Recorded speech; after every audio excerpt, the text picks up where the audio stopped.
بسم اللہ الرحمن الرحیم۔ یہاں بعض خطیبوں کی عادت ہے کہ وہ ڈرانے والا پہلو بہت غالب کرتے ہیں کہ ہر وقت لوگوں کو ڈراتے رہتے ہیں جس سے مایوسی پھیلتی ہے۔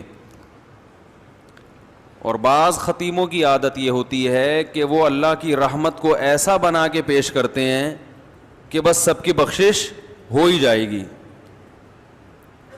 اور رمضان میں تو ویسے ہی بخشا جائیں گے، جمعے کو مر گئے تو بخش گئے، رمضان میں مر گئے تو پھر تو بخشش پہ مہر لگ گئی، اور اگر رمضان میں 27ویں رات کو مر گئے تو بے شک چرس پی کے مرے ہوں پھر بھی کہاں جائیں گے؟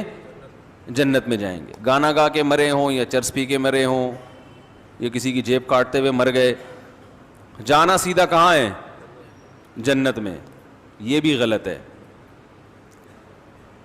اس میں جو اعتدال کی بات ہے وہ وہی بات ہے جو اللہ نے بتائی ہے۔ قل لعبادی، اے نبی میرے بندوں سے کہہ دیجئے،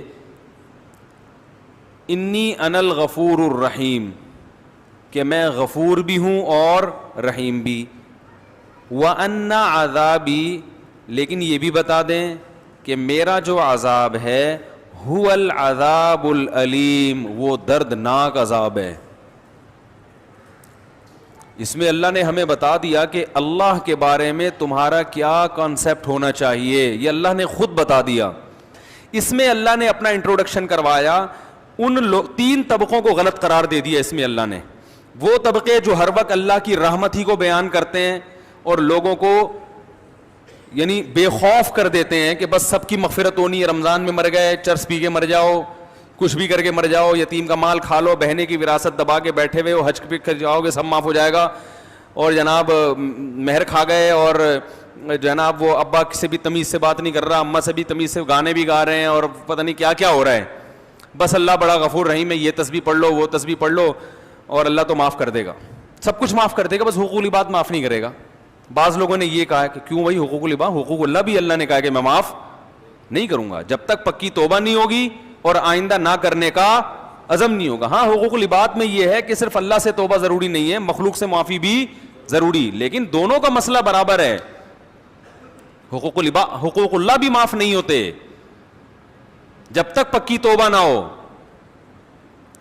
تو ان لوگوں پر بھی رد ہے جو ہر وقت اللہ کی رحمت کو ہائی لائٹ کرتے رہتے ہیں اور ایسا اللہ کو بنا کے پیش کر دیتے ہیں کہ لوگ کہتے ہیں یار ڈرامے بھی دیکھو، فلمیں بھی دیکھو، خواتین پردہ بھی نہ کریں، مرد نظر کی حفاظت بھی نہ کرے، اور میرے بھائی سعودی بینک میں جاب بھی کرتے رہو، سود بھی کھاتے رہو، انشورنس بھی کروا کے رکھو کہ ابا مر گئے تو اتنے پیسے ملیں گے، صحیح ہے نا، نہیں مرے تو نہیں ملیں گے، اور وراثت بھی تقسیم نہیں کرو، حج واجب ہے آپ کے اوپر، فرض ہو چکا ہے، آپ بڑھاپے کے لیے اس کو ٹال رہے ہیں۔ آج حج کب ہوتا ہے؟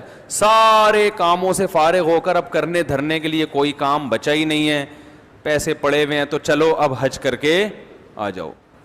ہمارے حضرت فرما رہے تھے ایک دفعہ بیان میں کہ لوگ رمضان میں یہ تو بتاتے ہیں کہ بخشش ہوگی، روزہ رکھا، تراویح رکھی، بخشش پکی بخشش ہے، تیسرا عشرہ جہنم سے خلاصی، 27ویں رات میں تو جنت ہی جنت کا۔ یہ بھی تو حدیث میں آتا ہے کہ جو روزہ رکھ کے بھی جھوٹ نہ چھوڑے اس کو بھوک اور پیاس کے علاوہ کچھ بھی حاصل، اور جو تہجد پڑھ کے بھی برائی نہ چھوڑے اس کو رات کو جاگنے کے علاوہ کچھ بھی حاصل، یہ بھی تو حدیثیں ہیں۔ تو ایک طرف اللہ کی رحمت میں اتنا غلو کرایا جاتا ہے کہ لوگ گناہوں پہ جری ہونے لگتے ہیں، یار سب حلال ہے، سب کرتے رہو، بس یہ کر لیں گے، یوں کر لیں گے، ایک مسجد کے ڈبے میں چندہ ڈال دیں گے 5 روپے، اور وائپر والے کو 5 روپے پکڑا دیں گے، شیشہ بھی صاف ہو جائے گا اور صدقہ بھی ہو جائے گا، عیدی سینٹر میں ایک بکرا دے دیں گے، اور یہ بھی جب دیتے ہیں جب اپنا کوئی مریض بیمار ہوتا ہے۔ اور دوسری طرف غلو کیا ہے، بعض حضرات اتنا ڈراتے ہیں کہ 4 آدمیوں کے علاوہ کوئی جنت میں، وہ 4 مشہور شخصیات سب جانتے ہی ہیں، ان میں 2 پاکستان میں ہیں، ایک سعودی عرب میں ہے، اور ایک مجھے بھی ذہن میں نہیں آ رہی، لیکن وہ بھی جنت میں جائیں گے۔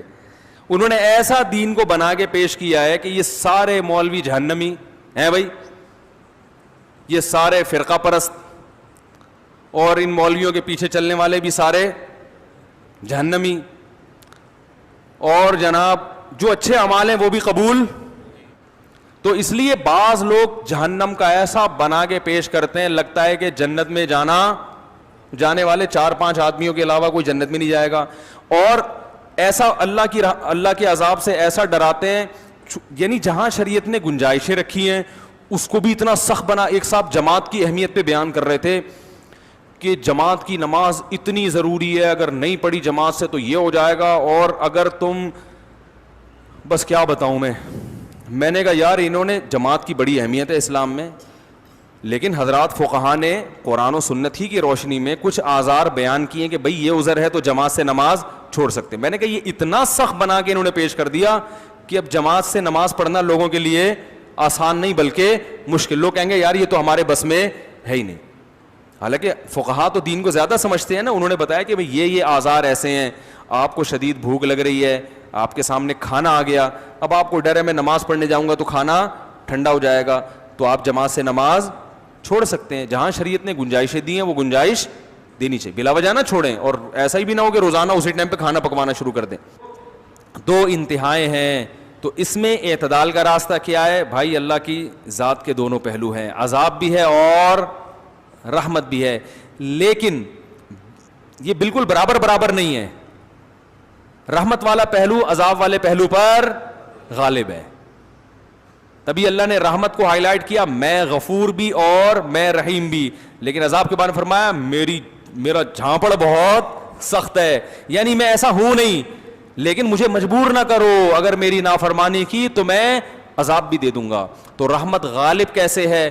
ایسے غالب ہے کہ نیکی کا ثواب بہرحال ملتا ہے, اور وہ بہت کم ضائع ہوتی ہے, بہت اس میں ضائع ہونے کا آپشن کم ہے. جبکہ گناہ کا عذاب لازمی نہیں ملتا, اس میں توبہ کا دروازہ کھلا ہوا ہے. توبہ کر لو گے تو معاف ہو جائے گا, توبہ نہیں کرو گے تو پھر اللہ کا کوڑا بہت سخت ہے. فرمائے ان ربک لبالمرصاد, تمہارا رب گھات میں بیٹھا ہوا ہے نافرمانوں کو پکڑنے کے لیے. ایک ایک چیز نوٹ کر رہا ہے, ایک ایک چیز دیکھ رہا ہے. اللہ تعالی ہمیں اپنے عذاب سے بچائے. تو بھائی یہ جو گناہ ہیں ہمارے معاشرے میں, ان کو چھوڑ دینے میں ہی خیر ہے. ہمت کر کے چھوڑ دیں, پھر اللہ کی رحمت ہے, اور ایسی رحمت ہوتی ہے تتنزل علیہم الملائکہ. اللہ فرماتے ہیں تم گناہ چھوڑو گے نا تو تمہیں جو ٹینشن ہوگی نا, اس ٹینشن کو ختم کرنے کے لیے میری طرف سے تمہارے دل پہ فرشتے نازل ہوں گے.